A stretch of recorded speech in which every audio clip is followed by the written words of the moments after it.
Hey guys, so at the last Leadership Mastermind meeting that I went to, the entire session was dedicated to hiring strategies. And it came out of a book called Who. And I've bought the book and I'm happy to share it with you all if you want to see it. But I thought it was really good, and so I kind of wanted to share my notes with you and comment um, because I think this is something that we could do a lot better. We've been doing better, we've been improving our hiring process, but I think there's quite a bit of ways to go. Um, so I'm just going to walk you through my notes and kind of talk through them, and you might keep your own notes as well. So their first point, which I think is obvious, but it's probably the number one thing we struggle with, is developing a pipeline for finding new employees.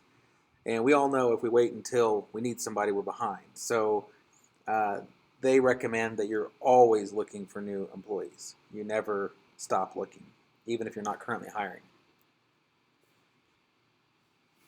Your best bet, because people that you usually want are probably already employed, is looking for referrals. So this could be from other employees, people we're doing business with, so maybe vendors that are local vendors or even national vendors if it's a certain type of key position, and your network. And by network, they of course mean like your personal network of contacts that you have, maybe people through the Chamber of Commerce, like the strategy masterminds that we go to here in Springfield, which you guys are welcome to find groups like that in your area as well. Certainly participating in the chamber would probably be a good idea. But tell those folks what type of person you're looking for, and we'll have that pretty clear once we go through this process. And then the other thing, and this is something we would need to develop, is we need a system where we can track and follow up with those people that are in our pipeline. Second thing is we need to define and display the company culture. And so this is basically articulating our mission, vision, and value. This comes straight off of the Traction VTO thing we put together. We need to develop a deliberate way of assessing candidates. And then the other suggestion was once you have a pretty strong candidate or someone you're interested, having them shadow an employee for part of a day, for an hour or two, so that they can see what the job is like. This is really useful for people that we hire that maybe haven't worked retail, but having them come in and just see what we do is a great way to get them a taste of what it's like and give us a chance to see what they're like. So some sample questions that they recommend asking to the potential candidate would be asking what type of culture do they thrive in? Places they've worked in the past, was there a certain culture that really seemed to make them work to their best?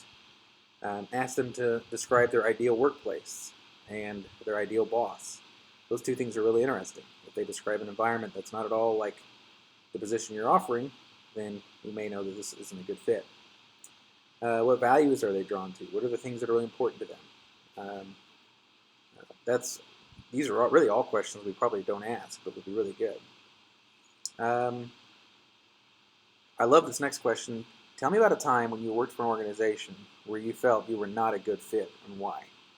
Doesn't necessarily mean the organization's bad, just meant they were not a good fit, and that could be really interesting. And then finally, asking them how they like to be managed. Some people may want like a pretty high level of engagement. Other people may want to be given their tasks and goals and kind of left alone to go achieve them. So it's good to know how they like to be managed. And the next thing is creating a scorecard for success. And we're kind of on our way to getting this done. This would include a job description where we outline their primary functions, what kind of experience or education would be required, and some of the key competencies. They advise not getting too carried away with key competencies and really focus on the things that are really important. For a certain position, are you looking for someone who's really organized? Or if you're looking for a salesperson, are you looking for someone that is very outgoing and gregarious? Whatever those competencies are, you want to have those clearly defined. And then your scorecard needs to be outcome-based. So these are things you can measure. You want to include those cultural fits from our VTO. And then you want to kind of write an ideal candidate summary for the perfect person you're looking for. This is super useful when you're talking to people in your network where you can say, hey, we're looking for a new salesperson. We really like people that are, X, Y, Z. Then the next thing is talking about the interview process And his first thing is, number one, the first, you're going to do basically 4 different types of interviews. First interview is just a screening interview. We're just trying to eliminate people that we know that are going to not end up being appropriate or a good fit for us for this position. So the main thing for this is to keep it short. They said, 5 to 15 minutes at most. You want to ask some follow-up questions. What, how, tell me more about, to the things that you're asking. And then as soon as you know that they aren't a good fit, you end the interview. So don't feel like you've got to go through all your questions if you can tell right off the bat that guy's not a good fit. Some of the standard questions they recommend: what are your career goals? This could give you an idea of maybe the longevity of this employee. What are you really good at professionally? Phrasing it that way is, we're not talking about their personal things that they're very strong at, but the things that in a work context that they feel like they're really good. And they recommend here taking the time to kind of dig deeper and ask follow-up questions. One of their favorite follow-up questions they really liked was something as simple as asking, so tell me more about X. Tell me more about whatever it is you mentioned. And then this next question, what are you not good at or not interested in doing? This kind of replaces the, what are your weaknesses question. And don't let them answer in platitudes, like, well, sometimes I just care too much or whatever. Really press the issue and dig in and find out what those things are. And then ask them who were their last 5 bosses and how they would rate the employee on a 1 to 10 scale when we contact them. You want to get the candidate to realize that we will, if we're interested in pursuing this relationship, we will contact their previous bosses, not just their references. So that's the screening interview. Then later you'll do a second interview, which is the going deeper interview. And here you're just trying to really kind of uncover the patterns in their career. And you want to see how those things match to your scorecard. So you're going to ask them questions like, looking at each of their job histories. For each one, you're going to ask, what were you hired to do? What did you accomplish that you're most proud of at that job? What were some of the low points during that job? What were your challenges, things that were really difficult at that job? Who were the people you worked with? They want you to get specific, what people they were reporting to. And then why did they leave?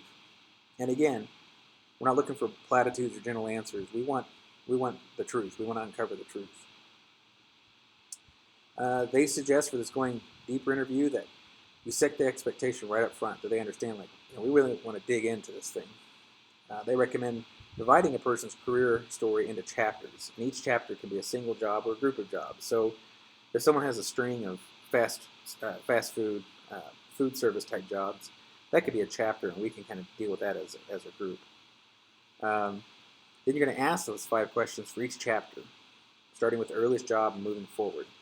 And they feel that the chronological order is really important because people think more clearly that way. And then always asking the follow-up questions, what, how, tell me more.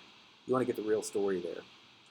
And then they recommend that you have 2 people conducting this going deeper interview, both the hiring manager and someone else. They feel like that gives you 2 different viewpoints on a response and maybe different ways to phrase a question to help go deeper. They also advise that often you'll have candidates that won't really go deep enough, and when they do, you've got to be comfortable interrupting them and say, well, hang on, let's go back to when you said X, Y, Z. I want to hear more about that. So that's a skill that they say most people have to learn because as interviewers, we usually don't like to interrupt. You want to ask the 3 Ps, which is their performance compared to previous year. It's the first P.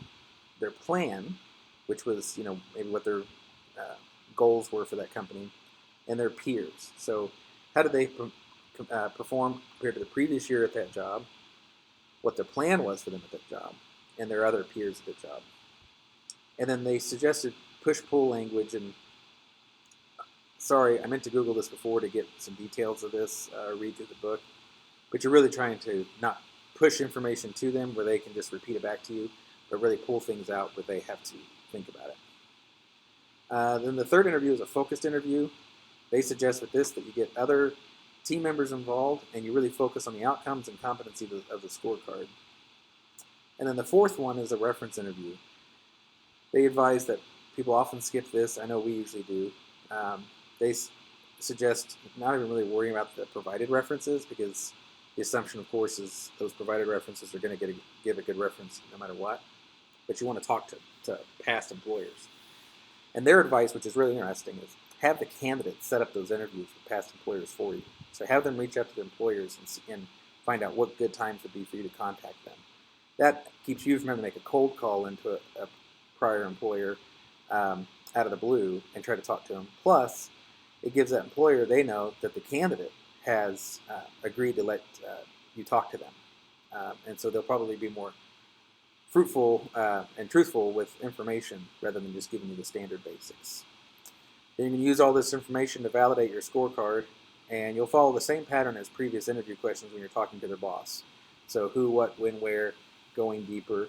It's obviously, probably a pretty quick call, but you want to make sure that you really get to the heart of how they did there.